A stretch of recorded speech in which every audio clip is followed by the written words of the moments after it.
I will. You froze. For you. And we're live. And we're live. Welcome to the Psychic Coffee Shop. As you see, there's three of us tonight at the table.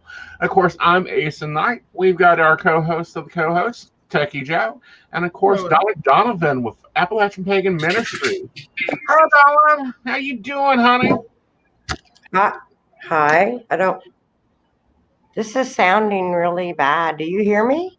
I hear you perfectly fine. You're better. Now you're back. We're going to waver a little bit on your side as far as reception because of the hotspot. That's totally okay. Okay. You're coming through perfectly fine. And if we need you to repeat something, we'll ask you to. There we go. Just text it to me now. Yep. Well, hi. Hi, Brenda. Hi, Brenda. Yeah, people are starting to come in. So, this has been a busy week. We're seeing California burning, Oregon burning. Denver's expecting snow. They have to shovel by freaking Saturday. That means we're 4 weeks out from it. They're snowing now. Absolutely. It's snowing now there. Yeah. It's like a they're already blizzard. in the snow. They're saying by a few days from now it'll be shovelable snow. Wow, I should have thought about that phrase first. Uh-huh. So, and it I think it's great though. It is. It'll be fun. But that kind of explains like why a lot of people's gardens, tomatoes are done for the year. We got tomatoes. We've got a few more, and then they're going to be done. Our peppers barely done anything because they didn't get enough sun and heat because we had a rainy year. Yeah. But it should. And then I want to kind of bring this up because you're a mom, so you can give us a different point of view than we normally get. Did you hear about what caused one of the fires in California? What caused it? Yeah, a gender reveal party smoke bomb. I don't think that did. I mean, I don't know. It might have caused one, maybe. I don't know. But yeah, it started. I can't believe one of the big fires that's now like 10,000 acres started from a smoke bomb. That's what I heard. I mean, I don't know. Maybe. I'm sure there must have been other factors too. Oh yes, they put it in the middle of. Well, Donna, come back when you get back. Oh yes. Yeah. But no, real quick on that one doesn't that set the bar for that kid really friggin' high though?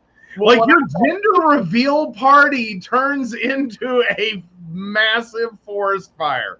Like I think that sets the bar high for this kid. I think it sets the bar high for every party he has or her has in their life. There she is. Welcome back, honey. You got a text message or a phone call. There you go. We may go up and down, up and down. That's fine, honey. It's I think I'm back. Am I back? Yeah, you're back. Am I here? Yes, you're here. Hello? Hi, Donna. I don't see myself. Oh, no. Don't see me. You're up in the middle. Why is this being such a butt? My thing worked all day long, and now it wants to be a butt. Aw. Donna, you're there, honey. Okay, as long as I'm there, I don't care. Then I'm good. Okay. Yep, you're good. I'm here. You tell me when I'm not here, because I can't tell. Can you explain to the two dudes in the room that enjoy parties, what the heck is a gender reveal party, and why is it becoming a thing? Apparently, when you're pregnant, are we talking a gender reveal from a pregnancy? Yeah. Or a gender reveal from, see, there's a lot of ways to take that these days. So I wasn't sure. So, yeah. So, there I am. I see myself now. So, so a gender reveal, when you're pregnant, you get the news if it's a boy or a girl. And the way they do them, a lot of them is the doctor knows, and they tell the person who's going to throw the party, and they put it in the confetti or whatever that comes up. Apparently this time it's a smoke bomb. And so if the color goes pink, it's a girl. If it's blue, it's a boy. And everybody goes, yay. I don't know. It's another reason to have a party. I just, why they pick a smoke bomb in the middle of the driest season, I don't know. I mean, you live out there, you know, those wildfires happens every freaking year. So, Oh, yeah. you know, it's like living on the coast of Florida, then freaking out because of a hurricane. Duh. Right. I mean, you choose to live there. Well, not only do you choose to live there, but you choose to be around. You choose to, you make choices. Like here in West Virginia, you don't plan to go sunbathing in January. Right. You're going to freeze. Right. Don't get surprised if you get pneumonia.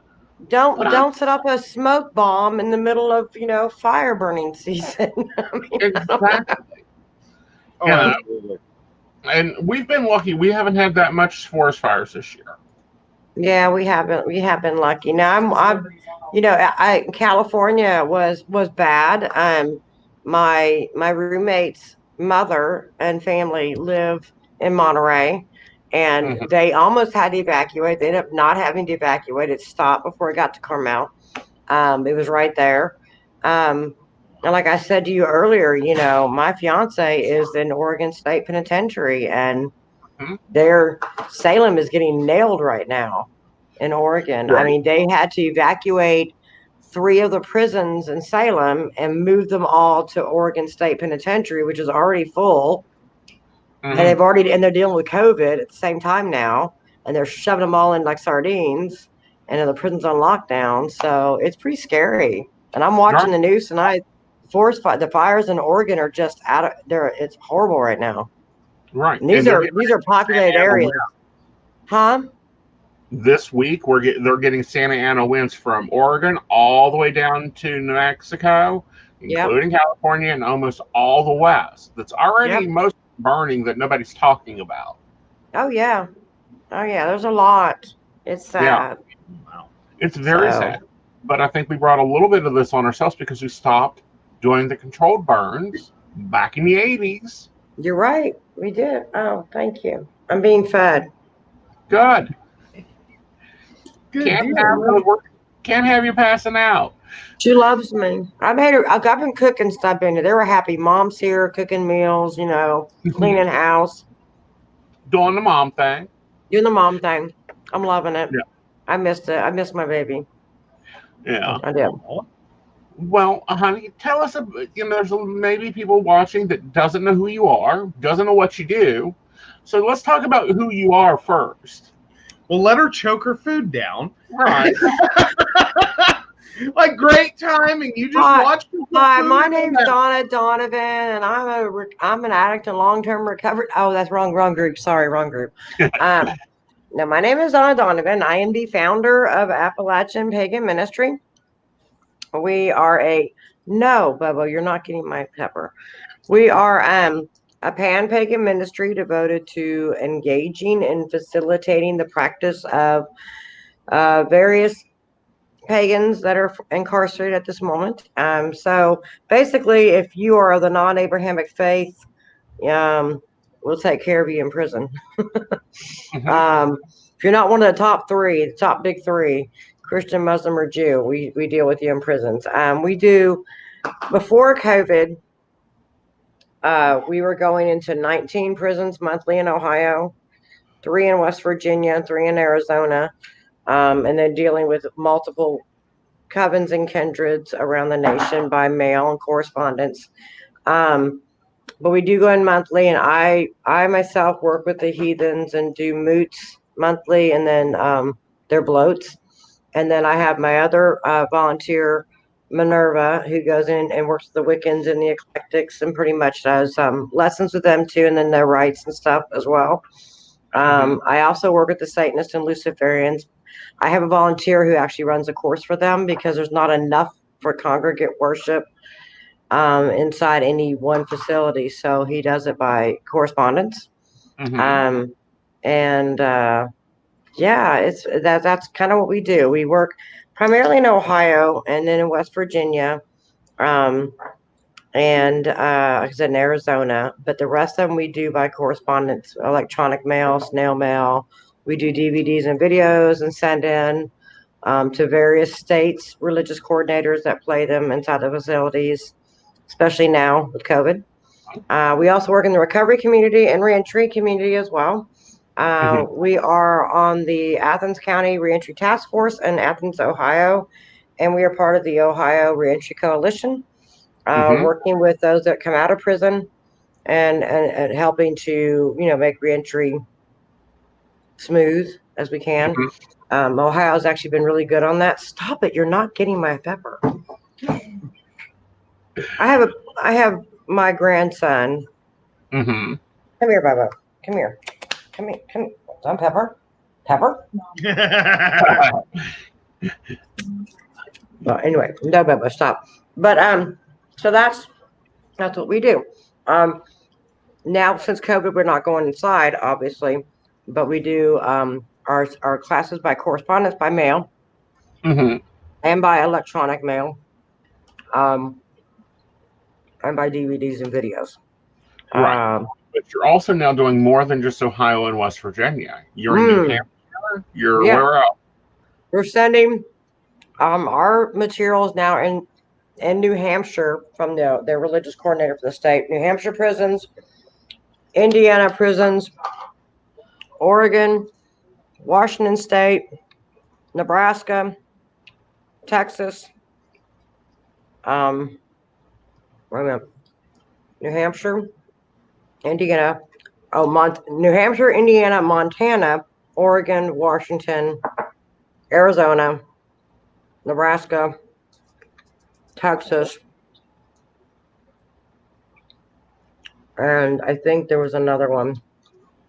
I can't think, but 8 so far. That statewide are going in. Our materials going in. Now we work with people all over the country, but those are the ones that are the chaplains and the religious coordinators are actually playing our DVDs and passing out our literature. We do separate courses. I have a course. Like I said, I work with the heathens, the Odinist and Asatru and ancestral ways. We have a Wicca course per se. We have one with those Satanists and Luciferians, and then also Celtic paganism. We used to do other courses. It was just too much right now. So those 4 kind of basically we're doing. And it's we mail the courses in. They can send us their responses, and that's kind of how we go about it. Right. Yeah. But no, that's really amazing that, you've kind of, COVID has kind of like brought you into spotlight with a lot of people in a lot of places. It did. Ministry. It actually did. We were so busy. We were so busy on the road going. We were spending 3 days a week, 3 weeks a month, basically in Ohio in the prisons. And there's a lot. And, 600 miles each week. And so this has actually, because everything got shut down, it did broaden out. And I will say, and I'll be the first to say, our religious director, coordinator, whatever for Ohio, I will thank him for that part, a big part of it, because he's in like this, I guess, nationwide chat group with other religious directors for states. And like how Montana said, we need this, this, and this, or whatever. We're looking for this. And he says, hey, call Donna. Here's our business. He's like passing out my card like an Avon dealer. I'm like, cool. Oh, right. Oh, yeah. That should be doing something right on the prison side of things. Because that's what there's 2 sides of this path you're walking. One is you have to be, the prison person. You have to be the one going, yes, they really need to be able to take 30 minutes in the morning before roll call to meditate. So yes, they're being honest about that. And no, they don't really need an anathema. That's cute, but they don't need one. Right. And then on the other side, going, guys, you don't need an anathema. This is why. Well, that's why, it's funny because I have the reason Minerva, who works with the Wiccans and my volunteer, we have always gotten along so well together. We are both very much minimalist in our own practices, which I think is why administration kind of likes. I mean, not that I'm not saying you don't need the bling, but we are minimalists in my own practice, So, I'm not going to argue, no, you don't need a, 5-foot drinking horn. At all. I work, it's, Minerva teaches her, if you cannot, everything you need to practice is right here, honestly. The other stuff is nice, but right here is where it starts. And if you can't do it with this, you're doing something wrong. Right. I'm not saying people don't need it, and they absolutely are entitled to certain things, and we fight for that too. I mean, we're not we can't advocate per se being inside volunteers, but we do have outside groups who do. And we can definitely, we work with them to help people get their right, because people do have the right, but some things are a bit crazy, but I tell them they're in camp. They're not in camp. They're in prison. You got to remember that. Right. Let's talk because you brought it up, but I kind of want to talk about it. I think America has a very different idea about what a prisoner's average day is, both pre-COVID and current COVID status. Wow. Okay. Current COVID status, most of them are on lockdown in their cells 24 hours a day. They say 23 hours a day. Nah, they might get an hour out to go take a shower and make your phone calls or send your emails. You don't get that outside rec. They've been locked down. A lot of them have been locked down. I know for months now.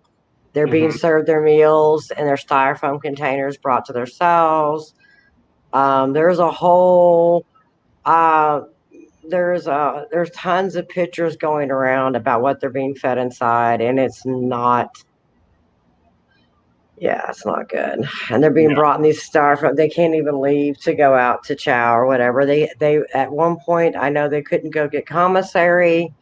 They would have to order something and the COs would bring it, and hopefully they would actually bring what they ordered. And it was a big mess. Same with mail. It was at no programming, no schooling, no everything stopped. All the outside volunteers were stopped back at the beginning of March.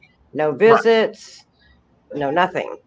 They're just in their cells. Programming, that means no education going on. When you say programming, that means no education going on. No 12-step program going on. No, what do they call it? It's not a 12-step program, but it's a rehab for like any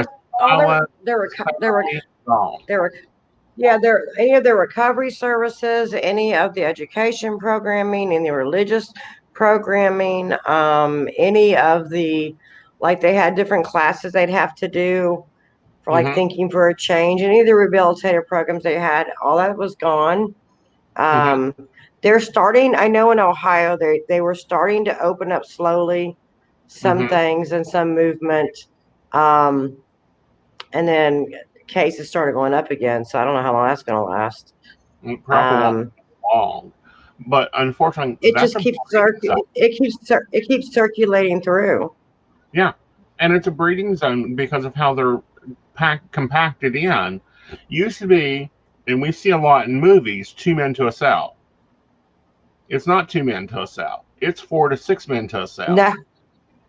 Yeah. Oh no, it's not. It's like you have to. And different prisons are made differently, but like a cell, a regular prison cell is about the size of a parking space. Think of that, a parking space. And you'll have 2 men to 4 men in there. Some of the places in Ohio are dorm style. Dormitories where you have rows of 3 bunk beds everywhere. And that's really a space that was designed at one time to be rec or to be common area and turned it into holding cells. I mean, some of these facilities that they have was designed for 250 to 350 people, and they've got 1,000 in there. Oh yeah. It is. They're sleeping. They told them this whole thing started to, so they didn't have. And she'll be back in a minute. For those wondering, I worked with a Bureau of Prisons program. Actually, ran one for a couple years.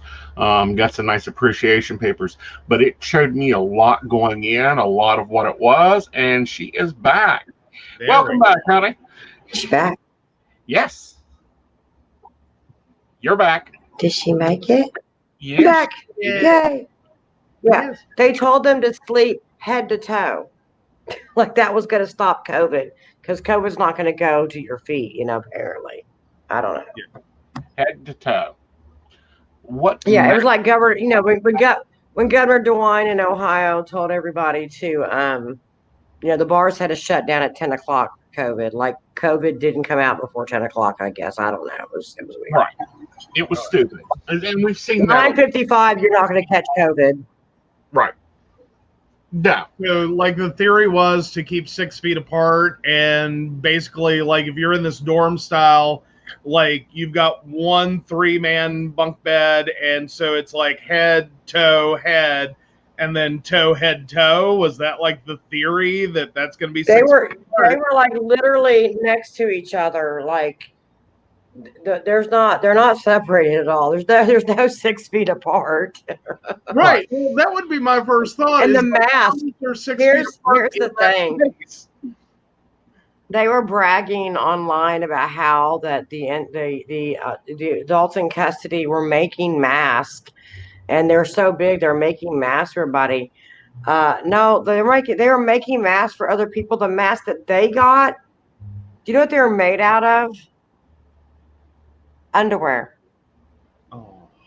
They were made. Now, I'm not saying they were dirty underwear, but they were underwear. Do you know how?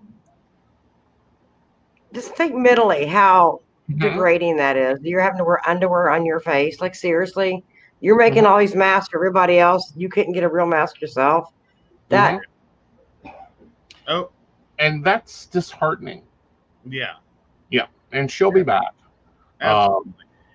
But no, I mean that's just I mean, again, if you're thinking about the 2-man cell, welcome back. Oh yeah. It gave me a message this time that said if you plug into Wi-Fi, it works better. I'm like, no kidding. Yeah. There you go. There you go. But no, when you're talking about like the 2-man cell concept and you're thinking of it in those terms and you're like, well, okay, in that situation, maybe, this isn't so bad.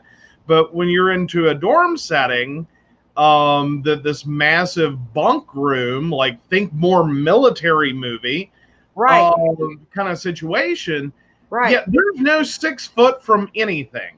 Well, not even in a 2-man. You think about a 2-man cell, okay? Like I said, think about a parking space that you park in. That is the size of a 2-man cell, where your car at a parking lot.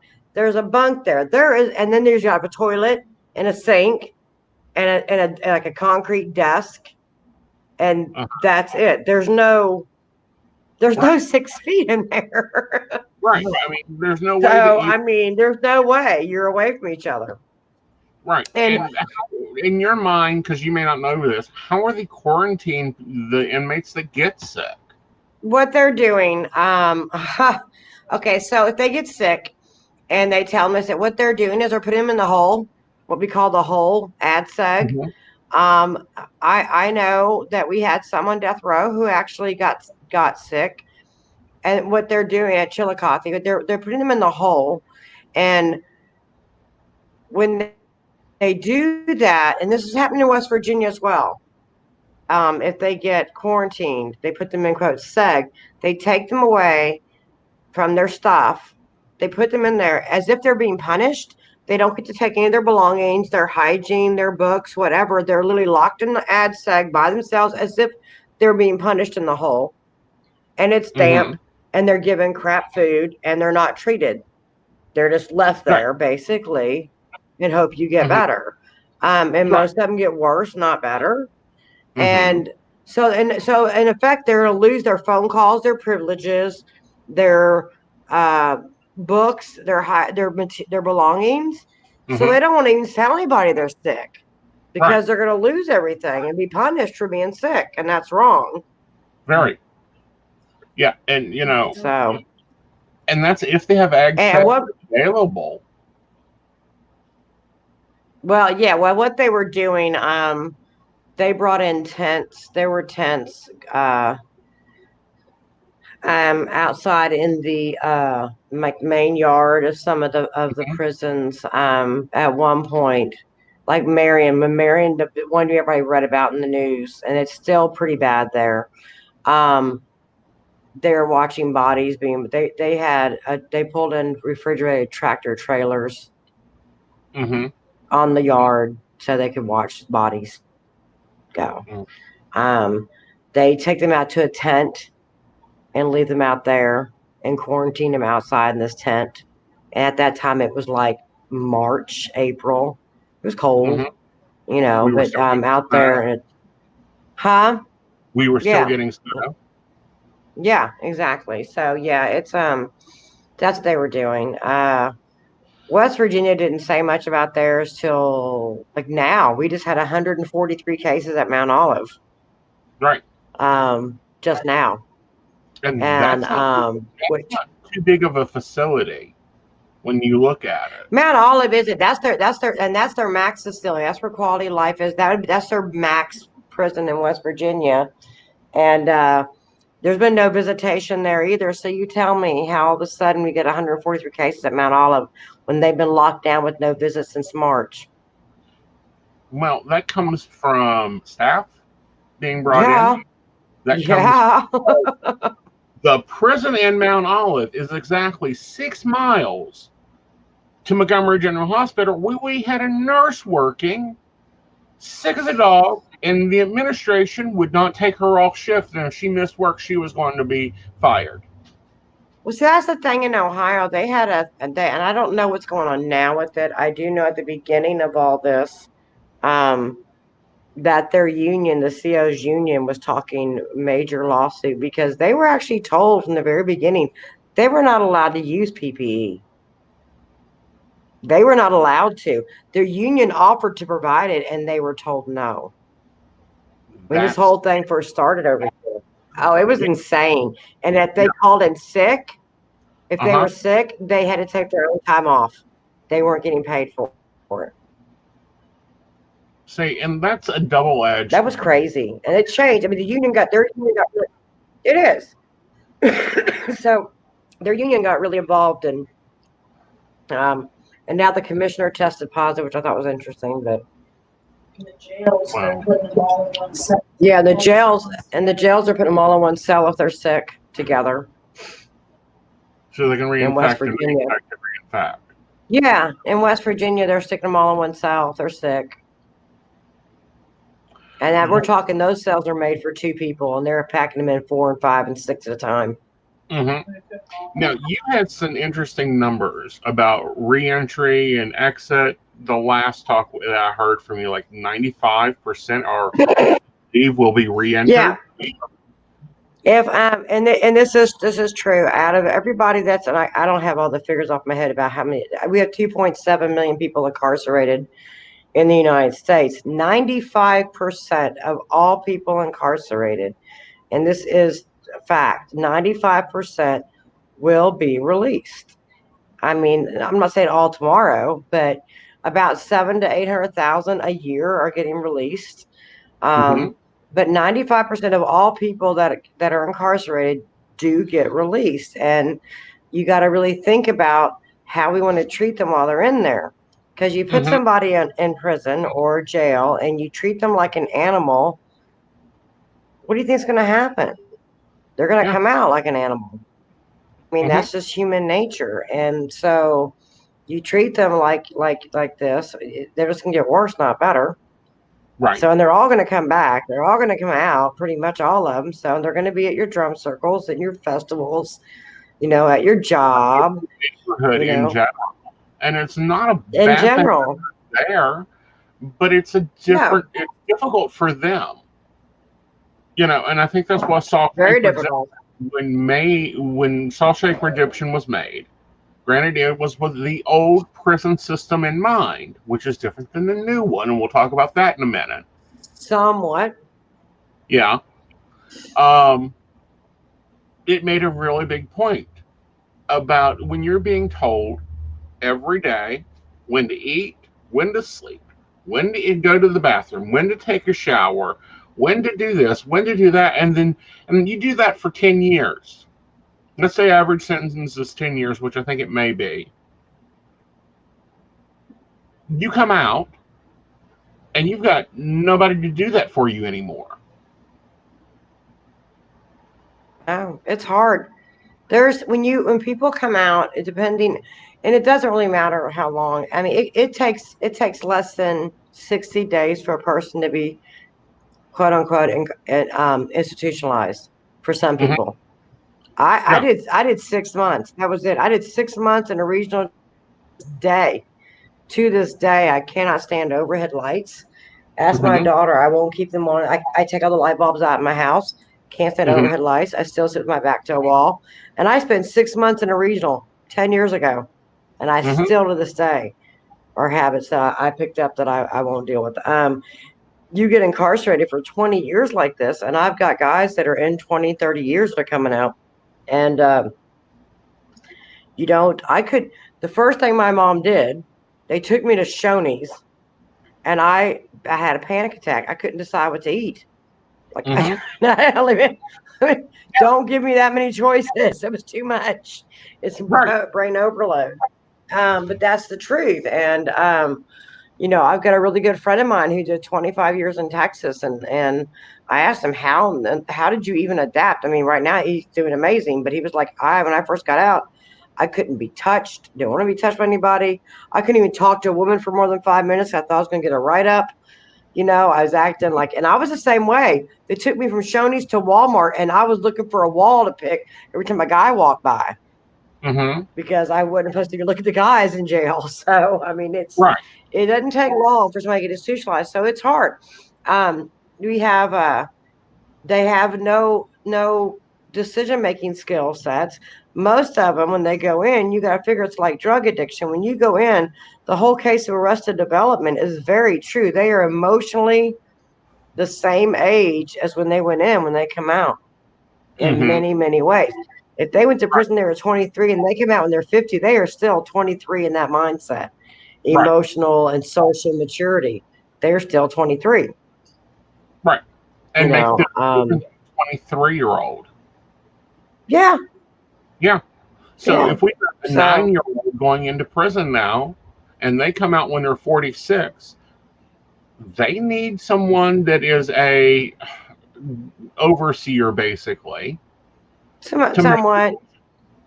The problem we have, though, is all these, and we have a lot of reentry facilities or halfway houses, but they are all, and many of them are faith-based, which I'm not knocking, but they're not pagan faith-based. They're all Christian faith-based. It's the same in recovery. When you say reentry, there isn't any. No, tell us what a reentry facility is. Like, say, it would be like a halfway house for someone coming out of prison that's got some supervision. You have a curfew there. You have, rules. You can't be having about people hanging out partying. You have to be at a certain time. You have to go get a job. You have to have a clean drug screen. So there's still supervision to a degree, but not 100%. Now, Ohio's a little different now. Ohio has taken on a majority of these halfway houses. They're like ODRC supervised. They're correctional halfway houses, so they're still technically part of the system. So if they mess up in there, they go back to prison, which is kind of happens so commonly. Yeah. But you have like recovery and sober living houses. The majority of them are Christian based. Especially in West Virginia. That's huge. There are none that are for those of non-Abrahamic faith. I mean, there's none. Now, correct me if I'm wrong, but those are normally used for those coming out on parole. Can be, yes. Okay. Most. But if you day out, like if you get years and you do the full 10, you're just handed what, a check and a new set of clothes and in West Virginia. No, you don't get the new set of clothes. You get your money, you get a check, you have to go find a way to cash, and sometimes a bus pass if you don't have somebody picking you up. If you have somebody picking you up, you get your check, you have to find a way to cash it, which was interesting during this whole coronavirus stuff.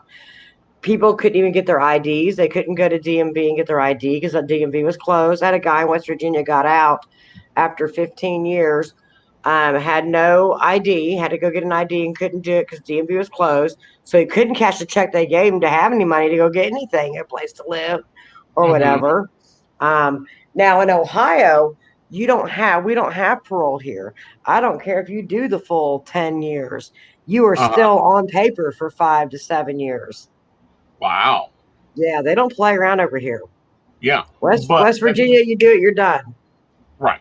But here's a good point, because when they leave, they don't have a Social Security card. Not a lot, no. No, unless someone has saved one for you. You don't have. And you can get it. You can get it while you're in there, and that's the problem. Is most of them don't have somebody to help them do that. That's kind of what I try and do with the folks I work with as well. Is prepare them what they need. If I know they're coming out soon, give them the paperwork, because it's not hard to do. They just need to have access to do it, or the paper sent in. Like, I actually help people in West Virginia that I worked with get their Social Security cards. Some actually apply for their disability, but some of them do qualify for disability for being incarcerated as long as they were. Some were veterans that didn't realize they actually still qualified for their benefits. Like, well, yeah. They're like, but I went to prison, so you're still a vet. You still served. You still get that vet. They didn't realize they could still get that. I'm like, yeah. So I went through helping a ton of them sign up for their VA benefits. I'm sure the VA hated me after that. But wow, they work. But yeah, but that's because those guys coming out now, because if they're staying in West Virginia, because say they're in there and they a lot of them have psych issues and they get on medication and they get out of prison, your meds stop because you don't have insurance and you haven't applied for insurance and you don't get your meds. And then what happens? Then you go woohoo and go back. I mean, and then going to a pharmacy without a physical ID, good luck with the prescription. Right. Exactly. Like, it's not happening. No. So, well, yeah, you do get a prison ID. You're right. You do get a prison ID. They do get an ID like that, but it's not. It won't. Sometimes some banks will take it. Not all do. Yeah, most banks won't take it because it's not a state or federal ID. Pharmacies can choose to take it or not. Now, if you're all right, let's say psychotics, you're on a psychotic and antidepressant. Oh no, they're not going to give it to a prisoner. Nope. That's the current ID. Nope, exactly.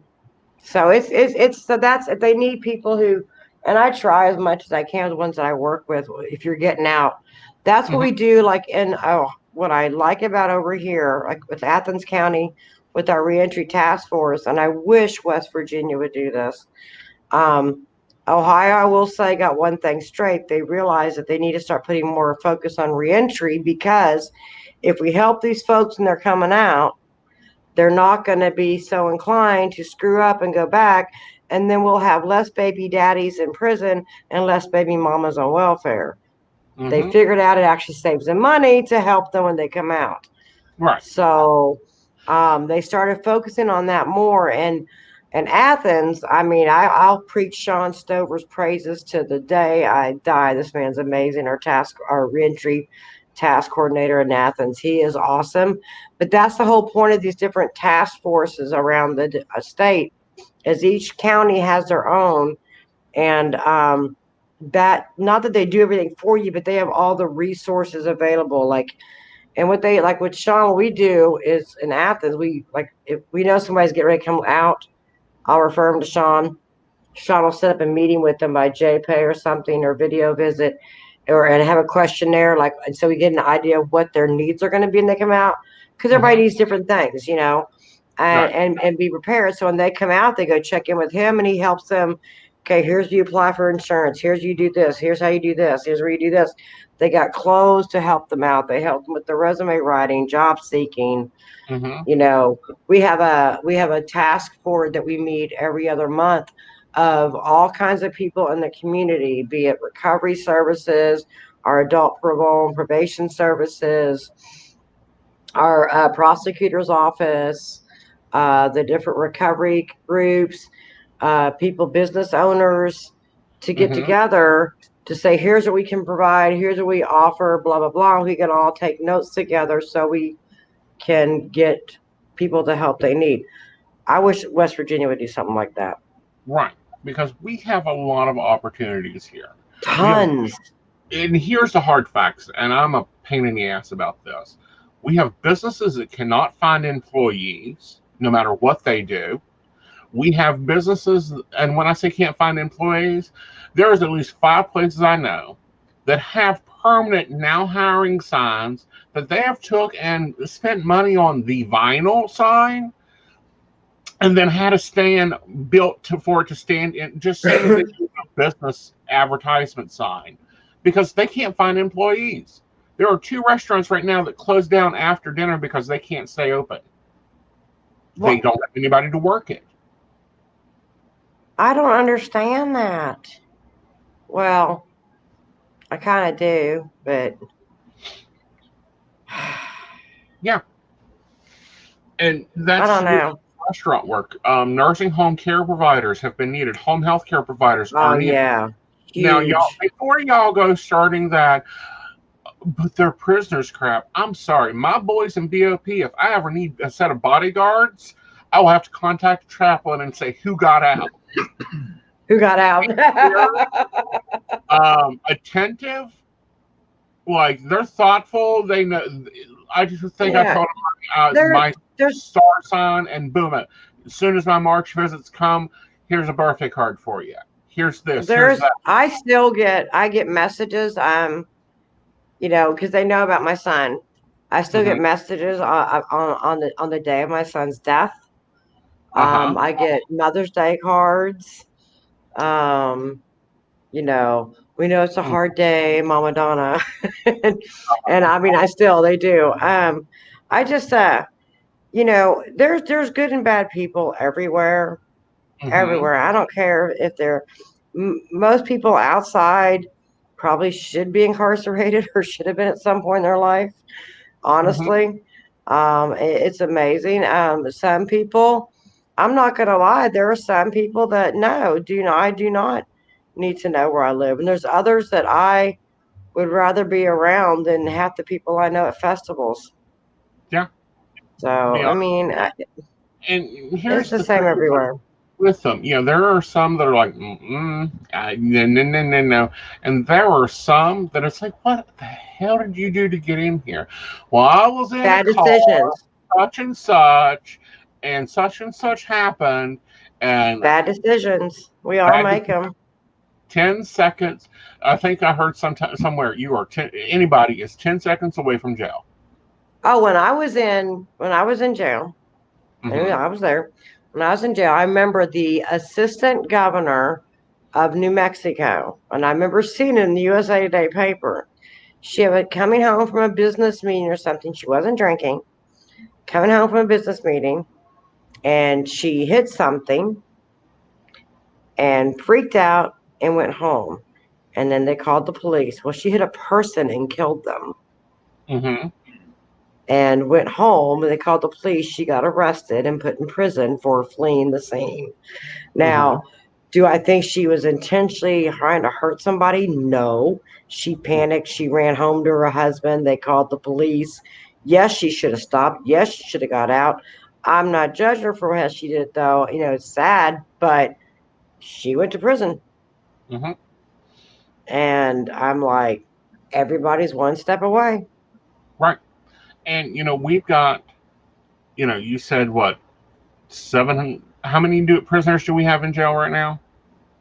700,000? Yeah, we have 2.7 million people incarcerated in the United States. We have that are 5% of the world's population and 25% of the world's incarcerated. setting You that. know that? We are 5% of the world's population here, and we have 25% of the world's incarcerated. Right. That's something. We incarcerate more people in this country than any other country in the world. Any, including the most communist countries people think of. We incarcerate more, and we more inhumanely. Around the world, they have turned against the death penalty. They have turned against solitary confinement. You know, the United Nations has called it, the Geneva Convention had called it inhumane, and we still do it all the time, a lot.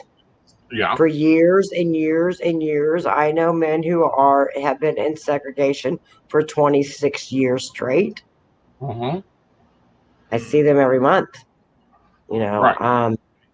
But also our prisons have become, you know, a lot of people call them institutions. And yeah, they have become the institutions. Some, you know, well, West Virginia is different in the fact that you have 2 forensic hospitals there, actually 3, if you count Highland. I used to work for Bateman, which is in Huntington. And then, of course, you have Sharps, which is the new Weston. Used to be the Trans-Allegheny Lunatic Asylum was the Weston, was the psych hospital. And now it's Sharps is actually the new one of that. Sharps and Bateman they're the sister hospitals. And then Highland has a forensic psych unit as well. And so they have forensic psych units are at Bateman and mostly at Sharps. I think they were closing the ones down at Bateman and moving them all to Sharps. I left there. I worked forensic when I was at Bateman. Ohio doesn't have that. They have one wing at Lucasville, and then they have CRC, which is the intake place and their hospital prison. They have an RTU unit, but they house them in general pop mostly. A lot of them, they're forensic.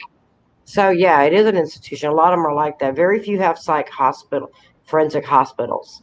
Meaning is a lot of people when they go to jail is because they have a mental or an addiction that causes them to do other things, but they're not treated for that because they're competent enough to know right and wrong at the time of trial, so they get sent on to jail.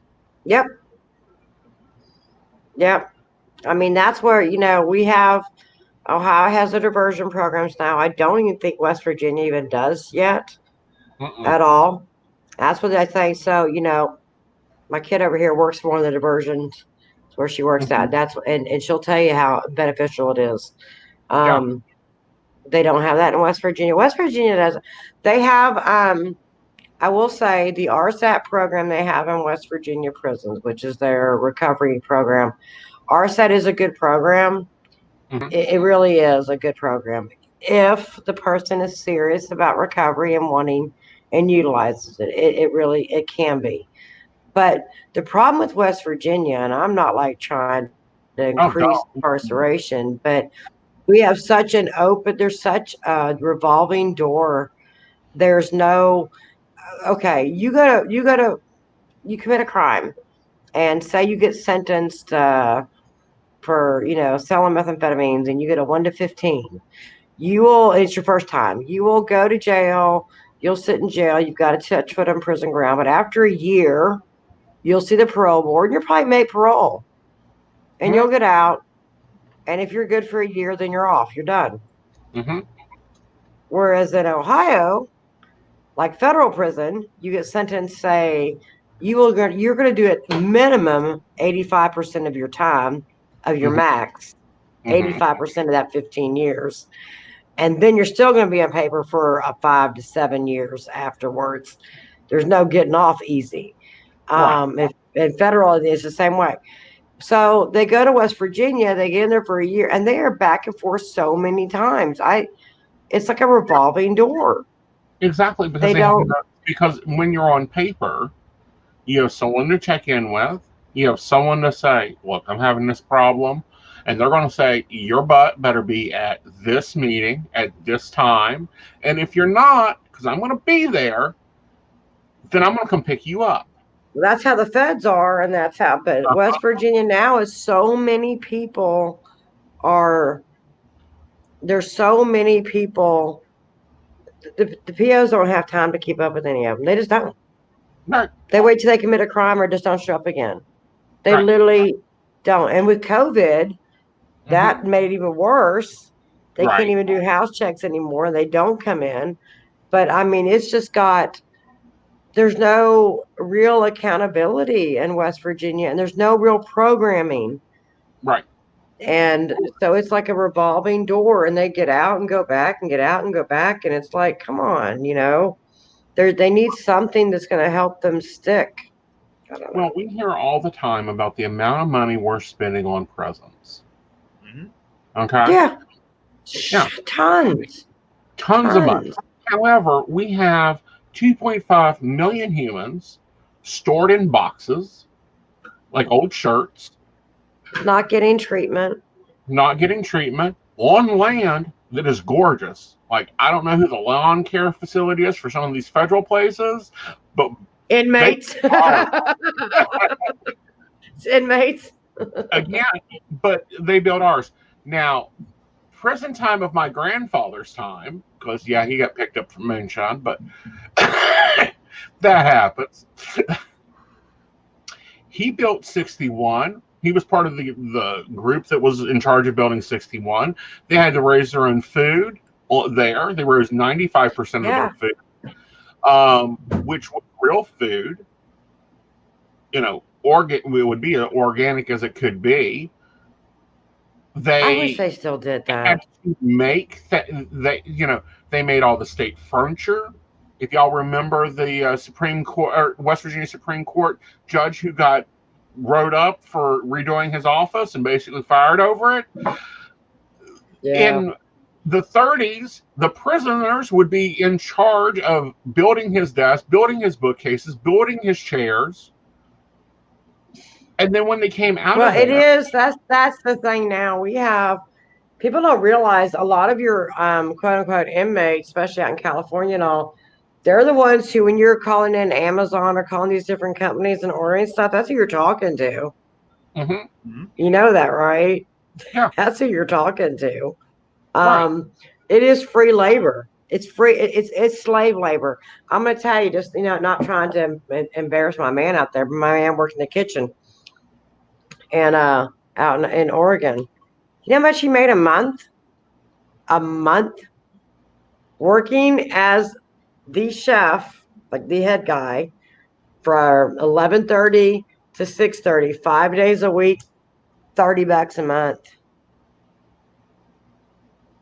And how much do they pay Ammark for delivering the food? That isn't food. Huh? How much do they pay Ammark for delivering the food that isn't food? Oh, God. Shitloads. Because we know the COs aren't getting paid. We have seen that from the labor reports. They barely make above minimum wage. They do. And that's what I try and tell them. The COs don't get paid near enough for what they go through. And I'll be the first to admit, I'm not a fan of COs, obviously, but I was a CO. I used to tell the guys, state psych facility, I was a CO, Right. And I made the same insurance they have in West Virginia. Their insurance sucks. The teacher strike y'all had going on down there wasn't just for the teachers. It's the same insurance the COs had that we had at the state psych hospitals. PEIA went bankrupt. Our insurance went friggin' bankrupt. Right. I left. Had I not left and ended up going on Medicaid, I never could have afforded to have my surgeries that I had and any of the work I had done. I could have afforded to do it. I'd have died. State employees that were supposedly spending millions on. But poor insurance. The labor union, I'm sorry, is weak anymore with the prison facilities. Very. Okay. You've got, so we're not spending it on personnel. We're not spending it on equipment because other than gates and fences, they don't really fix crap in there unless the prisoners do it. Nope. No. So they took all their weights away. They took all their weights away, so they can't even work out of Huttonsville. What? They took away the it was apparently a COVID issue to have weights. This is just more boxing mentality. Oh, it was ridiculous. It was ridiculous.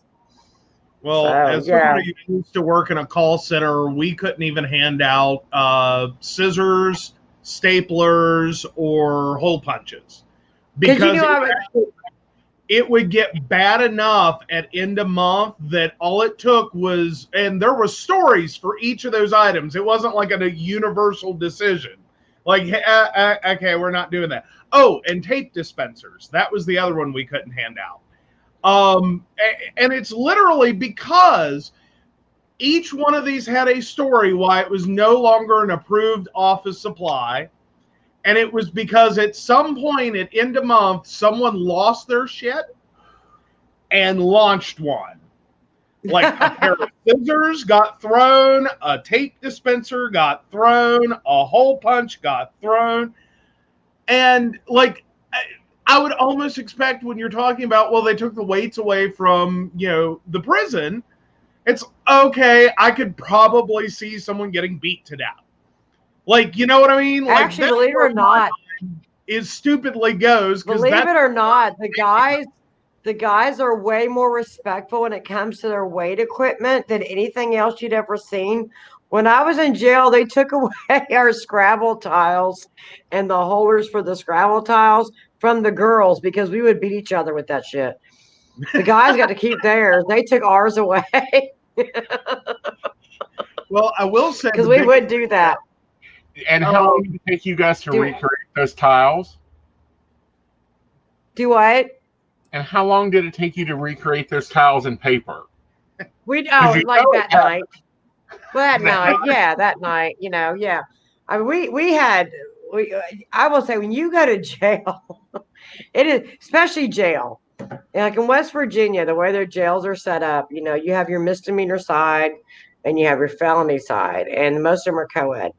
And so, but they're different pods. But so when people are on the misdemeanor side, they're usually people who are waiting to go to trial, so they're all pretty antsy, pretty worked up. Once they've been convicted and they're on the felony side, they're waiting to go to prison, they're much calmer. You come into jail, I don't care how old you are, it is like walking, and you literally because you get treated like you're a kid again. Like you said, you get told where to go, what to eat, when to eat. And you literally revert back to like junior high school, like instantly. It's so juvenile. And you get creative. You get very creative. Like, I mean, I learned some good skill sets. I'll tell you that. Well, I'm sure you learned some great skill sets, but I think you also learned to be resourceful. Very resourceful. I had a boy. Everyone knows that I read tarot. And I'm sorry to call him a boy, but he was younger than I am, so he is a boy, way younger than I am, who took a month's worth of commissary Lay's potato chip bags and made a deck of tarot out of it. That, and I think he used card paper, heavy card paper, whatever. He done beautiful. Nice. Like, he copied the exact Rider-Waite out of different potato chip bags, colors. Wow. It was amazing. Oh, and how we were talking about art. Yes. We were talking about artisans in there. You're right. I have seen some beautiful art. And I don't mean just on tattoos. I mean, seriously, some beautiful art. I've got some at home that I've raffled some off over the last couple of years. I have some I need to raffle off again. I have folks that will make us stuff to send in. That was just sent to me recently. Yeah, I mean, that was just doodled basically by him. He's got Fenry and Fenrir, the two wolves. And then you got Hugin and Mugen, Odin's ravens. Supposed to be my Filja in the eyes, and Othala in the rune there for family. Yeah, he did a nice job. He done a really nice job. Now this is just an example of what we're just keeping in a box and telling them you ain't human. I've got so many amazing artisans. I mean, all my hammers. I have had hammers made for me inside. All the stuff I use on my altar during my blows and all, most of my stuff I've got were made inside in their wood shop. Yeah, that's nice. I just COVID's been rough. They haven't had been a chance to do that. They haven't had, like I said, have religious services, and then I have, some chaplains are really good about sharing stuff and getting material. Some are not, obviously. So I made a point recently. Ohio does they do J pay for their electronic mail, and on Wednesdays, if you J pay somebody, they get a free response. So I started on Wednesdays. I do all our Ohio people, be it the Heathens, the Wiccans, and even my Satanists, and I J pay their lessons to them. It's expensive, huh? What's JPay? How does that work? It's like an electronic email system, and they can read it on their kiosk, or some of them have like Kindle pads almost that they can read it on, and then they can respond. So I started sending everybody, and that was like 180 emails I sent out the other day. I have spreadsheets of all my Heathens, my Wiccans for Ohio, and then West Virginia. The jails have what's called jail ATM, their emails, and I do the same with them. Send their lessons out on their email there.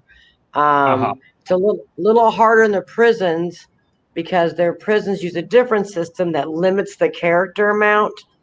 So I do send out stuff to them, and we do video visits at the prisons. I do video visits, and I'll get like 4 or 5 guys in a pod together, and they'll take turns, and we'll do our video visit. So that's how I'm trying to get this done now in West Virginia, the jails, the prisons. Right. And then also, we were talking about re-entry. Not just when they're coming to the pagan community, but what are some problems they face when they come to the regular community? Oh, wow. I have a whole workshop on that. Again, identification, all that good stuff, like I said, Social Security card and medical insurance. They have a hard time, they have to find a place to live.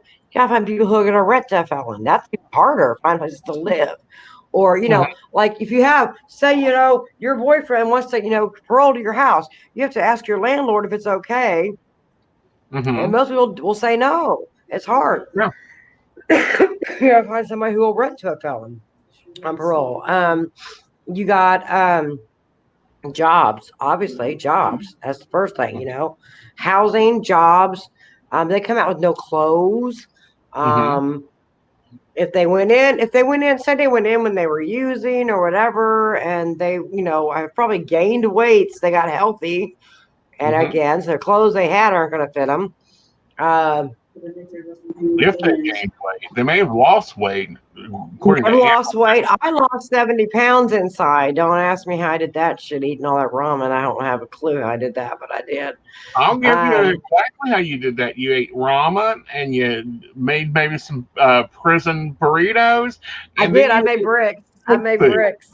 But I made bricks. I don't know how I lost the weight because that's just fattening. I'm going to tell you what. I mean, we did. Right. We did and I didn't really do much. I didn't exercise. Well, I guess I did. I guess you can't. I mean, I really didn't. I was outside a lot because I was a trustee. I was the only female trustee for 6 months in the Eastern Regional Jail. It was amazing. So I was all over that jail. So, but yeah, I had I don't know how I lost weight like that. I ate some really bad food. Well, you were telling us about Airmark is now the prison food supplier. They are literally, Airmark is, Airmark, I'm not going to say every single state, but they are at most of the state prisons in the country are getting their food from Airmark. Okay. Airmark is huge. And I don't know if you will know that they're the ones who do like the Clarion Hotels food. They actually can do some really good food. I've had but they provide the food for the majority of the state prisons in the country.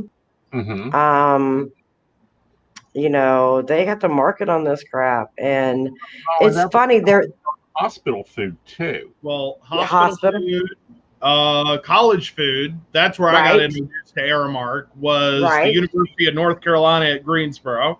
There you go. That was And you're right. Aramark can do some great things. There's like a sliding scale of Aramark. And we used to see it on Parents' Weekend. That was the best food you were getting all year. Like it used to be a thing that I don't care what you're doing, you're gonna go eat. Like this is the last time you're gonna have good food. Mm-hmm. Yeah, they do Clarion Hotel banquets and stuff, and they're amazing. Mm-hmm. Yeah. Mm-hmm. Oh yeah, but then there's like the other side of the scale, where after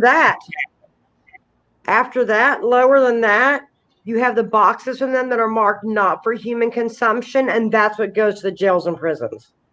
Oh, good God! It's actually been on there. This has been documented. Not for human consumption. Mm-hmm. Oh, for real. Yeah. You know, the meat block. I would have said that about some of the meals that I've had both at the college and the hospital, because I used to be a hospital volunteer.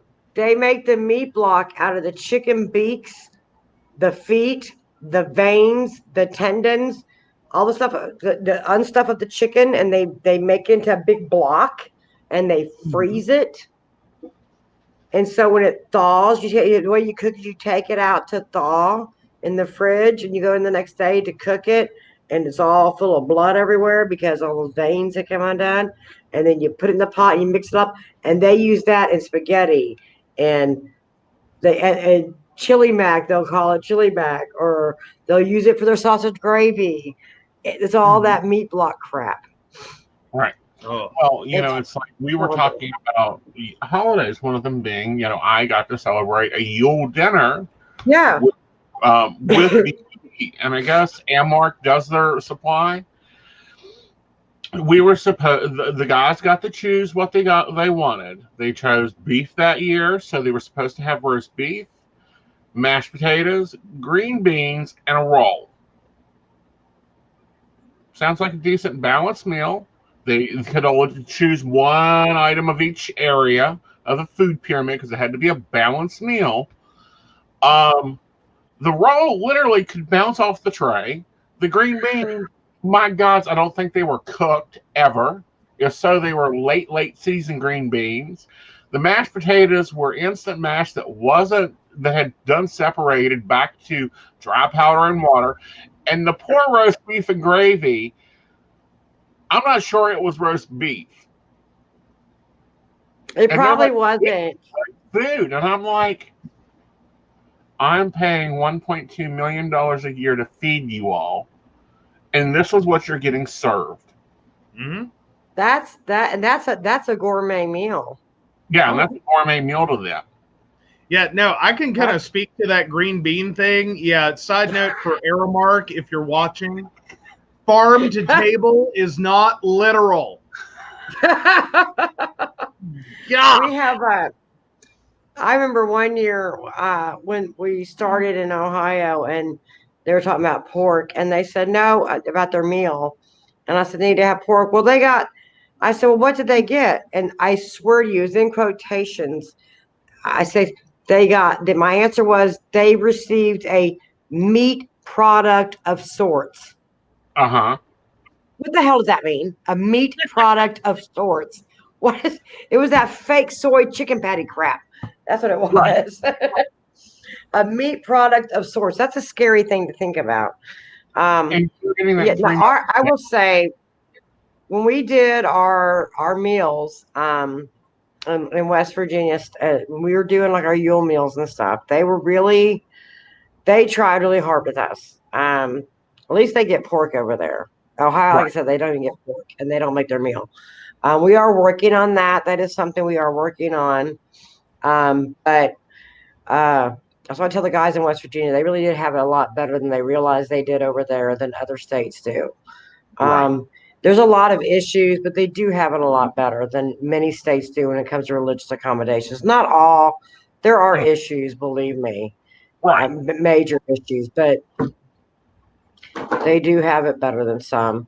There's issues in all the prisons. I just, we need more people who realize that if we don't step up and and work with them and provide. Here's the thing: you go to jail or prison, it is designed to be a dehumanizing experience. It's designed that way. It is Right. to dehumanize you, because once you do that, once you get in and you're stripped naked and you're this and you're that, and you now become a number. You're no longer a name, you're a number. There's a reason for this. The same with the military. They want to strip you of all your humanity. It makes you a much better little soldier, makes you a much better prisoner. When you're not a human anymore, you're just a number. That's why they call, GIs. Used to hate this. The word GI, I'm an Army GI. No, it's government issued. That's what it stands for, government issued. You're not a human. You're a soldier. You're not property of the United States government. It's the same when you're an inmate or a prisoner. You are now property of the state. And they make that very clear. And, when you do that, and strip away all the humanity from somebody and degrade them, because it is degrading. And I'm not saying that people do not deserve punishment, because believe me, they do. But in all honesty, all we are doing is creating more prisoners. Well, yeah, I want to say monsters, but a lot of them do come out that way, because what do you expect? That's why what we do, the education programs, what we do, and other groups like us, and even, whatever denomination, any community outside resource is very crucial, because we bring that humanity back into them.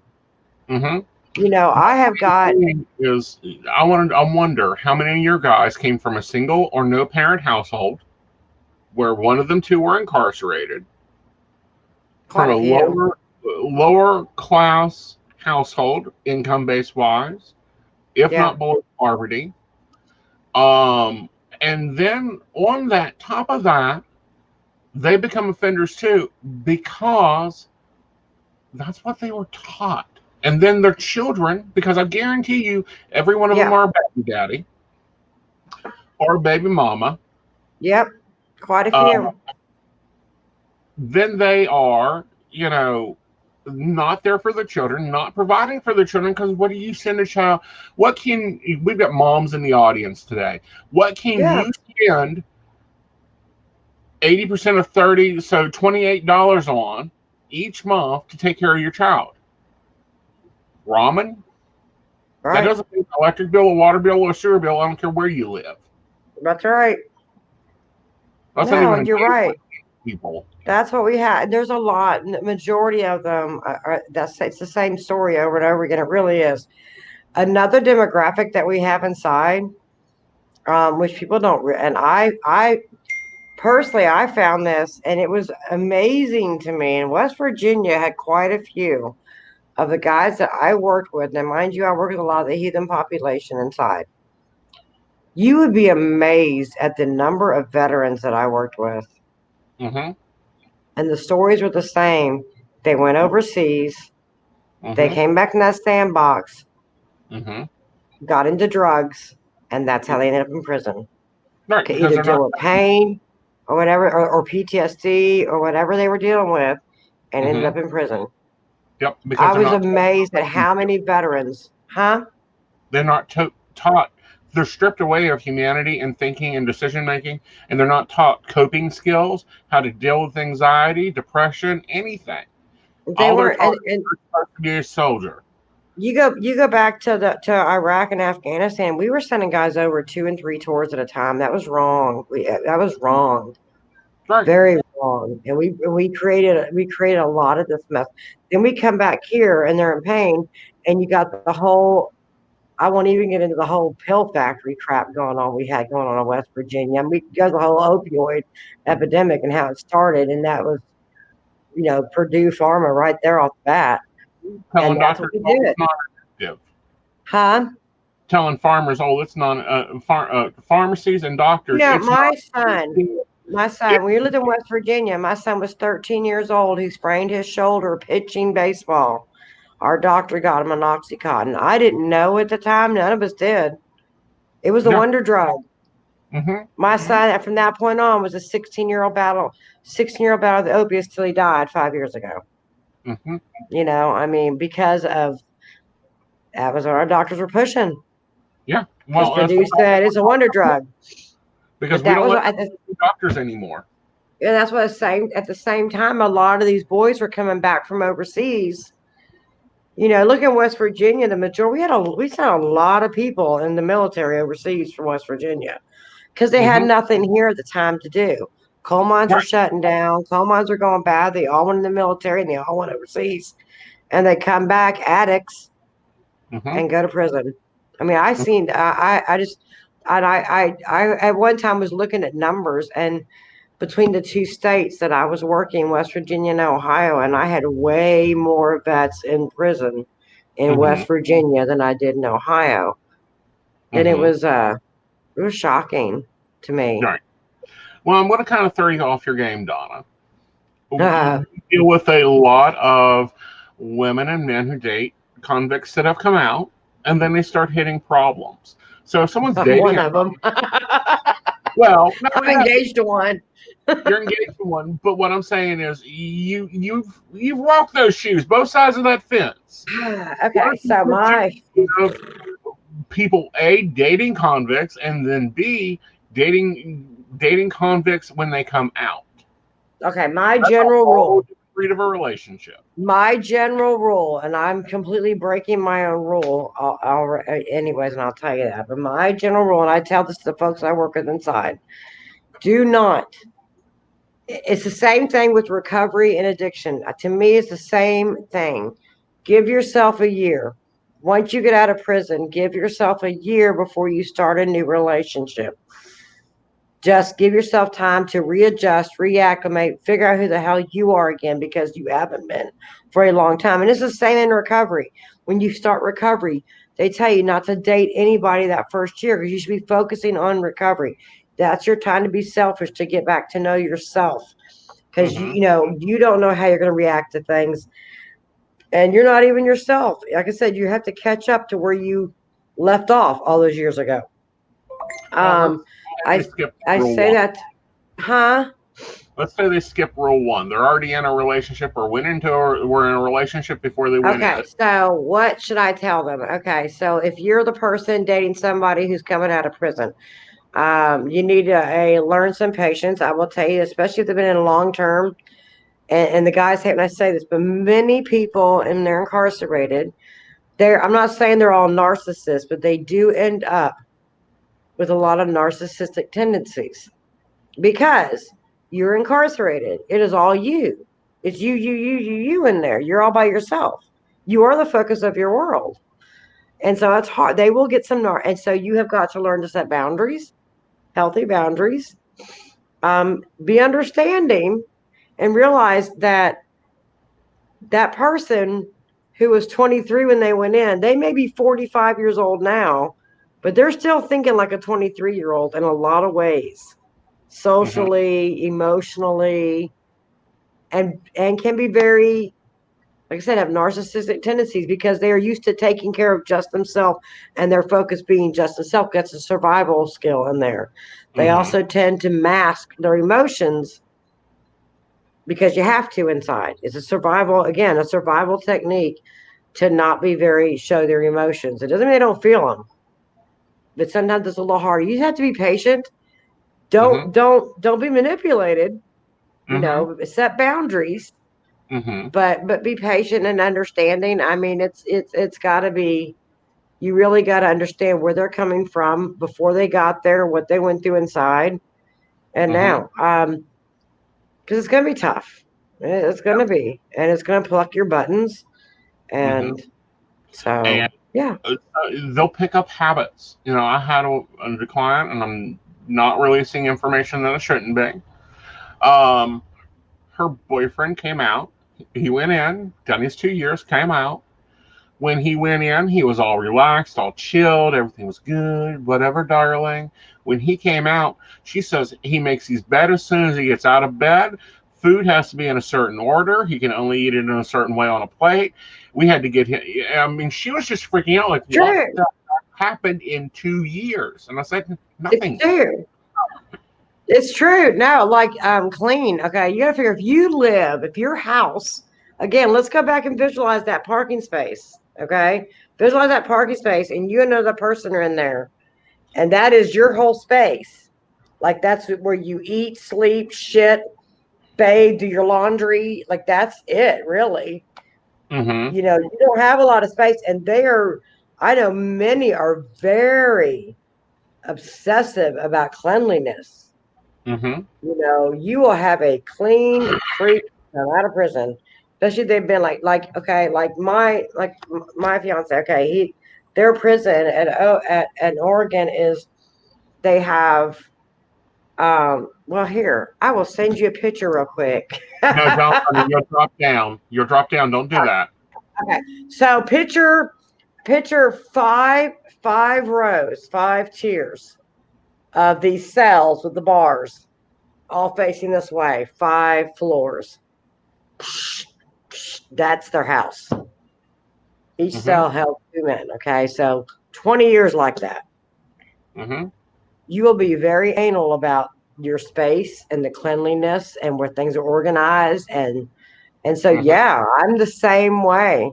I am the same way. I am very like meticulous, and it's got to be a certain way. And yeah. Well, and then another thing that I think may be a problem, probably more on federal than on state level, is a lot of uniforms are khakis. Yeah, that's federal. Okay. You come out, most jobs are now khakis and polos. Yeah, they don't want to wear them. They don't want to wear them, or if when they go into them, their mindset shifts. Yeah. Which, I'm sorry, as an employer, that makes, and this is going to sound bad, but if they are used to taking orders, taking care of tasks, being told what to do, and they're used to doing it, it would be a benefit to hire them. You know, that I tell a lot of the guys, especially in West Virginia, I was like, if the military used to be, remember back in the day, if you effed up, you either went to prison or you went in the military. Mm-hmm. That thing. Yeah. Well, then the military stopped taking in if you had a felony. I'm sorry, guys coming out of prison right now are at the perfect time when they're young to hit that military, because they'll be the best soldiers you've ever seen in your life. That's how I mean. They would be, and I agree with you. I think they'd be the best soldiers because they're already conditioned. You don't have to put them through basic. Yeah. And break them down. They would be the best. Anything that has to be like, if there is orderlies, and I'm not talking personal care orderly. Those aren't orderlies anymore. Orderlies are now the people that do the cleaning in the hospitals, that do the cleaning and things. I think that they'd be kicked terribly butt to that. I think that we hold felonies all at the same class. A speeding ticket of 130 miles an hour in a 25-mile-an-hour zone is a felony. It is held the same class as someone who committed 5 child murders. Yeah. Because all you're doing is checking a box that says felony. Yeah. That's right. And well, there is laws changing. I don't know about a lot of the states now are changing it where they can't ask that anymore. They're working on that. Same with voting. You know, in Ohio, the only time you cannot vote in Ohio is if you are in prison for a felony at that time. Once you're out in a halfway house on parole, you can vote. Right. I don't know about West Virginia, but Ohio, you can vote. The only time you cannot vote is if you're in the prison for a felony. If you're in jail, charged the felony, you can still vote. But once you've gone to prison, in the actual prison, then you can't. As soon as you walk out those gates, on parole or not, you can vote. Well, see, that's been a big thing in Florida, and we haven't actually talked about it on the show, so I'm glad you brought it up, is they're now letting people buy back their vote. Yeah. Now, understand what mean buy back their right to vote. They have to pay almost $700 in Florida to buy back the right to vote. Bullshit. Yeah. Really? Yeah. because they have to pay this court fee, that court fee, this program fee, and they have to have all their fines, all their expenses that went into prison paid. Wow. That's ridiculous. No, not Ohio. You just So basically, Ohio is out of prison, huh? So Ohio is an automatic restoration state, as in you walk out the doors, you automatically, you're a citizen. If you're on parole, on probation, you are still able to vote. You just cannot physically be incarcerated in a prison for a felony. Now, if you're incarcerated in a jail for a misdemeanor, you can actually have them bring you your ballot to you and fill it out and take it. Mm-hmm. Which I found that out. That's one of the things the webinars I was at last week. I'm like, oh wow! So I'm spreading that word out. Start voting, people. Vote. Because that's the only way we're going to get change in these systems. Oh, absolutely. We can rally every one of our listeners, every one of our followers. They could be on the phone screaming at the current Congress, and we're not going to. I put it in my group. These guys like, y'all can vote, and I have a group, and they're like, what? Yes. The only way we're going to change this criminal justice reform is if you guys are out there voting. Y'all have the say. Like, but I'm on parole. I don't give a shit. You can still vote. And bringing them to the table. Yeah, exactly. Well, buy back your vote. That's insane. How can you make somebody buy back their constitutional right? Because what they're doing is you have to have all your fines and everything paid off. Then you have to pay for a court hearing to see if you are qualified to have the right to vote. You have to pay a processing fee to even process it out for all the files and everything to be gotten up. Then you have to pay another, like 2 other fees. It's like anywhere from $700 to $1,800 for the right to vote. That makes me sick to my stomach. That really does. I'm sorry. That's virtually any state that doesn't have automatic restoration, that you're going to have some form of that, because you're effectively going to have to petition the court to reinstate that right. Yeah, that was one of the things. You're paying for it.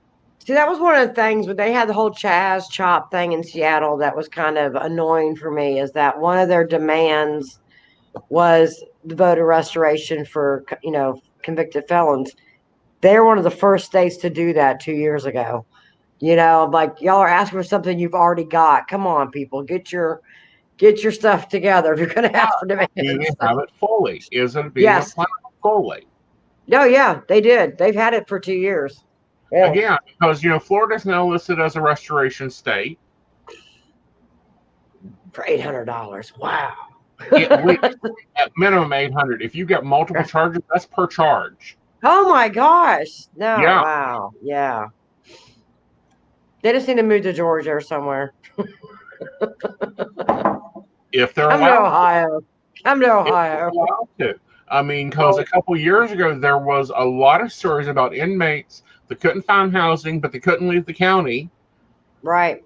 And they could live literally in like this 3-mile area that was just bridges. Yeah, I was at a webinar a couple weeks ago about how COVID is affecting the Interstate Compact. There's a whole organization that oversees all interstate compact transfers. That being people moving parole from state to state to state. And there's an actual oversight committee that runs all of that.